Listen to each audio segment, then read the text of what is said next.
Chapitre 15. Madame Macmiche dégorge et s'évanouit. Le juge de paix voyant entrer Charles. « Comment te voilà, mon garçon ? Eh bien, tu n'as pas fait une longue station à Ferris Hall.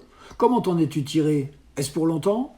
Charles. « Pour toujours, monsieur le juge. Et je viens vous demander votre appui pour ne pas rentrer chez ma cousine Macmiche, qui d'ailleurs ne veut pas de moi. Et puis pour me permettre de vivre chez mes cousines Dykins. » Le juge. « Écoute, mon ami, pour moi ça m'est égal. Mais tu ne dépends pas de moi seul. Tes cousines Dykins ne sont pas riches, tu le sais bien. Peut-être ne voudront-elles pas de toi. Elles n'auront pas de quoi t'entretenir. » Charles. « Mais moi, je suis riche, monsieur le juge, et je leur abandonne volontiers tout ce que j'ai. » Le juge. « Tu m'en as déjà touché à un mot. Tu m'as dit que tu avais 50 000 francs. Ta cousine Marianne m'en a parlé aussi. Mais la cousine Macmiche jure, c'est grand Dieu, que ce n'est pas vrai, que tu n'as rien. » Charles. « Elle ment, monsieur le juge. Demandez à Marianne qu'elle vous fasse voir ses preuves, vous saurez de quel côté est la vérité. » Le juge. « Je verrai, je m'en occuperai, mon ami. En attendant, je t'accorde volontiers l'autorisation de vivre chez tes cousines Dykins. Voilà 2 braves filles, et qui ne ressemblent pas à la cousine Macmiche. » Charles. « Merci, mon bon monsieur le juge. Oh, Juliette va être contente, aussi contente que moi. » Le juge en riant. « Juliette aime un petit diable comme toi. Allons donc, quelle plaisanterie. » Charles. « Elle m'aime si bien qu'elle pleurait quand j'ai dû entrer chez monsieur Olnick. Ainsi, ce n'est pas de la petite affection, ça, pleurer. C'est qu'on ne pleure que lorsque le cœur est bien touché. Je sais ça, moi. » Le juge en riant. « Bon, tant mieux pour toi si Juliette t'aime. Cela prouve que tu vaux mieux que je ne pensais.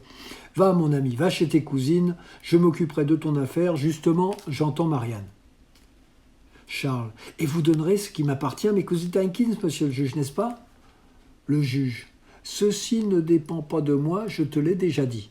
Je ferai seulement de mon mieux pour éclaircir l'affaire. » Charles sortit à moitié content. Il craignait d'être à charge de ses cousines et que Juliette surtout ne souffrît de leur position gênée. Il alla du côté de la rue du Baume Tranquille et il dut passer devant la maison de Madame Macmiche, rue des Combats. Elle était dans sa cuisine. Charles mit le nez à la fenêtre et vit Madame Macmiche avec un monsieur qui lui était inconnu. Tous deux tournaient le dos à la fenêtre et causaient avec animation, surtout Madame Macmiche. Son bonnet de travers, ses mouvements désordonnés dénotaient une vive agitation et un grand mécontentement. Charles se retira prudemment et continua son chemin. Son cœur battit plus vivement quand il tourna le bouton de la porte et quand il se trouva en présence de Juliette qui tricotait comme de coutume. Au léger bruit qu'il fit en ouvrant la porte, Juliette se retourna vivement, écouta avec attention. « Qui est là ?» dit-elle d'une voix légèrement émue.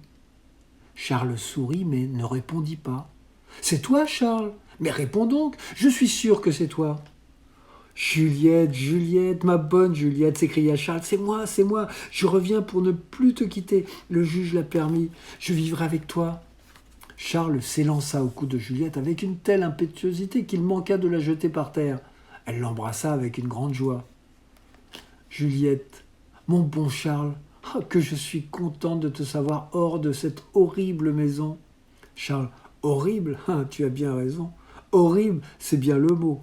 J'ai eu du mal pour en sortir, va. » Juliette. « As-tu été bien malheureux, mon pauvre Charles ? » Charles. « Malheureux ? Non, j'étais trop occupé. Pense donc, quel travail pour inventer des choses affreuses, inouïes, et pour les exécuter tout seul, sans autre aide que celle très rare et difficile de Betty.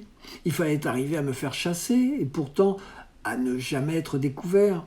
Je n'avais pas le temps d'être triste et malheureux. » Juliette. « Ainsi, tu n'as pas du tout pensé à Marianne ni à moi ? » Charles. « Au contraire, toujours. Tout ce que je faisais, ce que j'inventais, c'était pour vous rejoindre. Et toi, Juliette, pensais-tu à moi ? » Juliette. « Oh, moi, toujours. J'étais inquiète, j'étais triste. Mes journées ont été bien pénibles en ton absence, mon pauvre Charles. J'avais si peur que tu ne fisses quelque chose de mal, de réellement mal. Tu sais, tu as toujours l'idée de te venger quand on a mal agi envers toi. Et c'est un si mauvais sentiment, si contraire à la charité que nous commande le bon Dieu. Et quand tu offenses le bon Dieu, mon pauvre Charles, j'en éprouve une telle peine que je te ferais pitié si tu voyais le fond de mon cœur. » Charles. « Juliette, chère Juliette, pardonne-moi. Je t'assure que ce n'est pas exprès que je suis méchant. Juliette, mais je le sais, mon ami. Mais tu te laisses trop aller, tu ne pries pas le bon Dieu de te venir en aide, et alors tu n'as pas de soutien et tu tombes. Charles, sois tranquille, Juliette. À présent que je serai avec vous deux, tu verras comme tu seras contente de moi, et comme je t'écouterai docilement, sagement. Juliette sourit, se tut et reprit son tricot. Charles, sais-tu que j'ai bien faim, Juliette? J'ai mangé un morceau de pain sec à 8 heures et il est midi passé. Juliette, j'attends Marianne pour dîner. Mais si tu veux manger une tranche de pain, tu sais où il est, prends-en un morceau. Charles, je vais manger une bouchée en attendant. Je craignais que tu n'eusses dîné. Comme il achevait son morceau de pain, Marianne entra. Ah, te voilà, Charlot, dit-elle en l'embrassant. Tu t'es donc fait chasser. Cela ne m'étonne pas, je l'avoue. Prends garde de te faire aussi chasser par Juliette qui va t'avoir toute la journée sur le dos. Charles, non, Marianne, je travaillerai. J'irai chez monsieur le curé, chez le maître d'école. Ils me feront travailler et je ne vous ennuierai pas. Je ne ferai aucune sottise. Je deviens raisonnable à présent. Marianne souriant. Ah, depuis quand, monsieur Charlot, êtes-vous passé dans les rangs des gens sages? Charles, depuis longtemps, depuis que je suis malheureux. Marianne riant. C'est singulier que je ne m'en sois pas aperçu, ni Juliette non plus.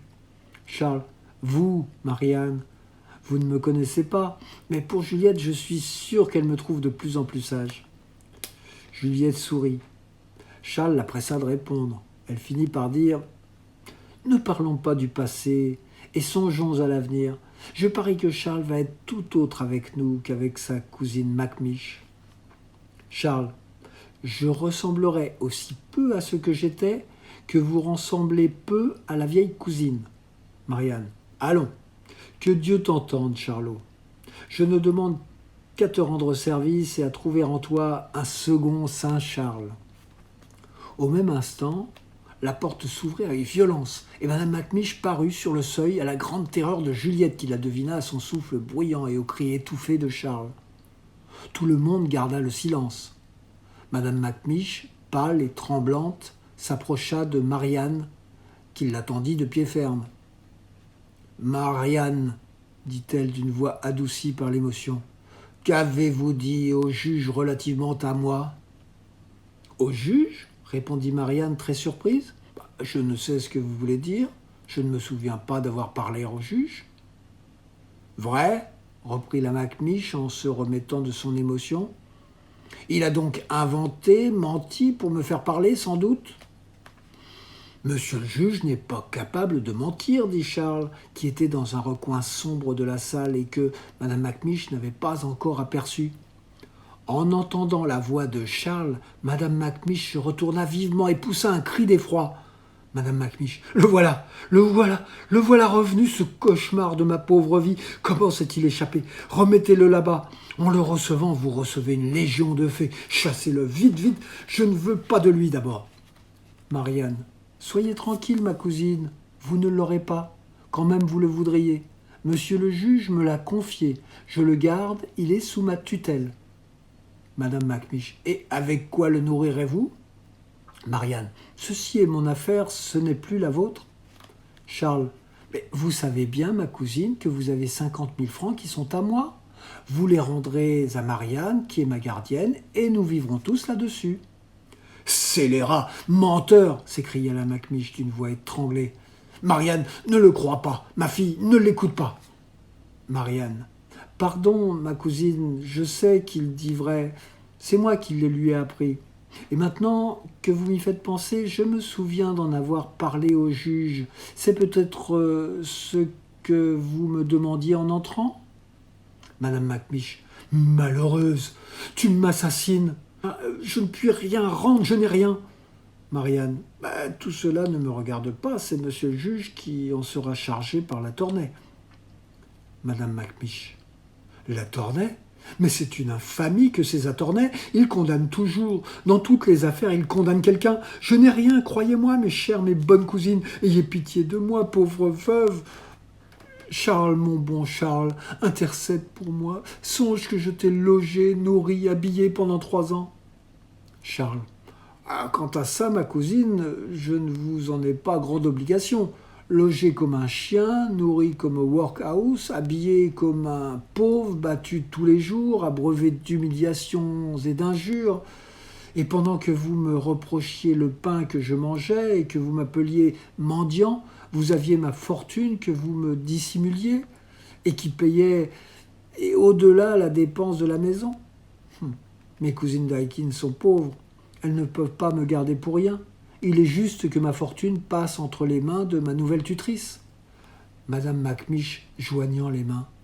Mais je te dis, je te répète que je n'ai rien, rien à rendre puisque je n'ai rien. Charles leva les épaules et ne répondit pas. Marianne contemplait avec dégoût cette vieille avare tombée à genoux au milieu de la chambre et continuant à implorer leur pitié à tous. La scène se compliqua par l'arrivée du juge de paix accompagné du vieux monsieur que Charles avait vu à travers la croisée chez Madame Macmish. « Qu'est-ce, Madame Macmish ?» dit le juge avec ironie. « À genoux devant vos cousines ? Quel méfait, quel crime avez-vous donc commis ?» Madame Macmish resta atterrée. Elle comprit que l'attitude de suppliante dans laquelle l'avait surprise son correspondant et le juge déposaient contre elle et la faisaient préjuger coupable de quelque grande faute. Elle ne trouva pas une parole pour s'excuser.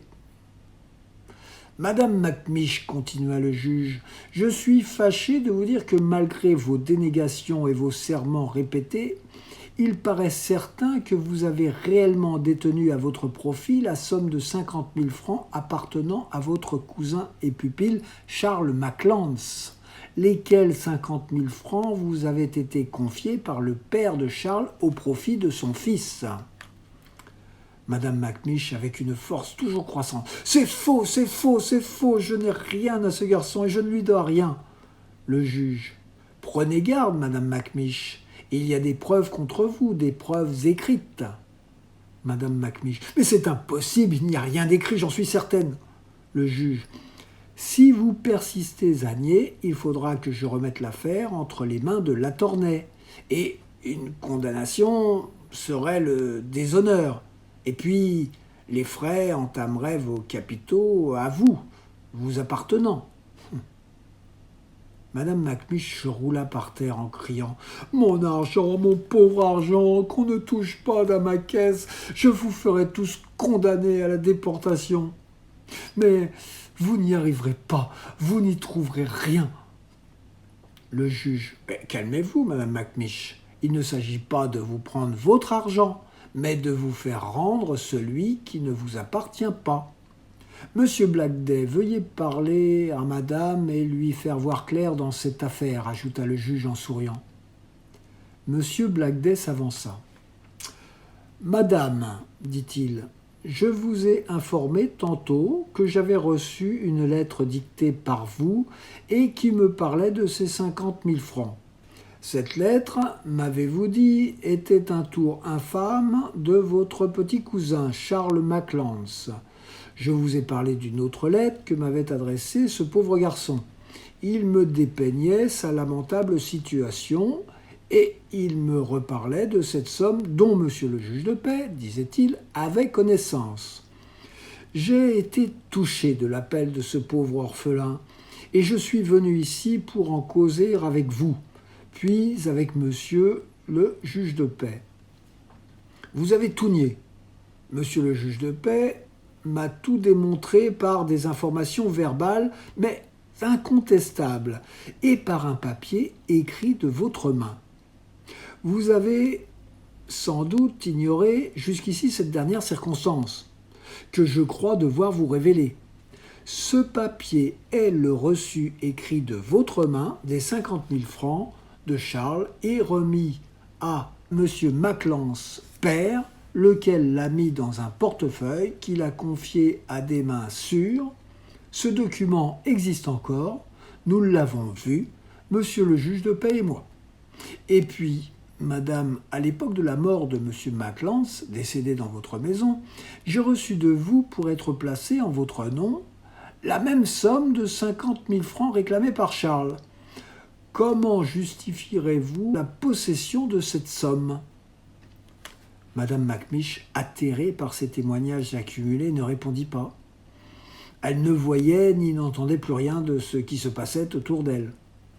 Quand le juge lui demanda une nouvelle fois si elle voulait restituer à Charles le capital et les intérêts de la somme qui lui appartenait, ou bien subir les chances d'un procès qui la ruinerait peut-être, elle trembla de tous ses membres. Effarée, éperdue, elle tira machinalement et, avec effort, la clé cachée dans son estomac, murmura d'une façon presque inintelligible « Cassette, clé, caisse, sauver, sauver tout !»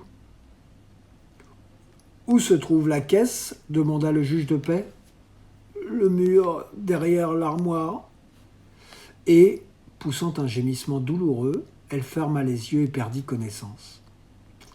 Le juge de paix, la laissant aux mains de Marianne, sortit avec M. Blackday et alla chez Mme Macmish pour ouvrir la caisse et voir ce qu'elle contenait.